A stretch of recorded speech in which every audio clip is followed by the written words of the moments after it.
morning, good morning. Update ko lang kayo sa breeder natin. Galing kay Boss Mark Villanueva. Ayan, mamara ako ng isa. Ayan po. Ito yung dalawa.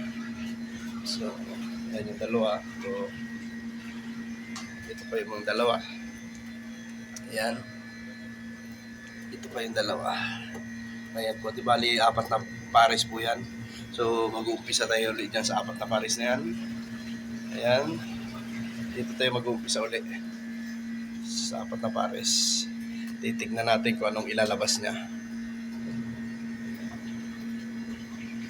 Ayan po, mga gandang ibon. Galing kay Boss Mark Villanueva. Siya po yung aking nag-ano sa akin ito, nagbigay. Ayan. Ayan po, mga gandang klaseng ibon. Talagang sulit ang bloodline.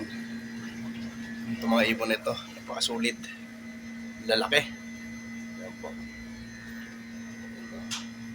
Hindi mo malaman kung ano yung barako at saka yung babae, lalaki at babae kasi pare-parehas ang size niya. Grabe yung mga sizes nito mga ibon nito. Talagang mga sulit. Ito po yung maganda dito, magkaiba ng mata. Yung iba niya, yung mata kabila ng iba naman yung mata no. Yung sa babae, magkaiba ng mata. Isang itim at saka isang ito. Ito din po maganda rin. Talagang siguro 2 weeks mangingitlog nito mga to. So, thank you for watching. Ayan po, maraming salamat sa panonood at God bless always. Ingat po palagi sa mga aking mga followers.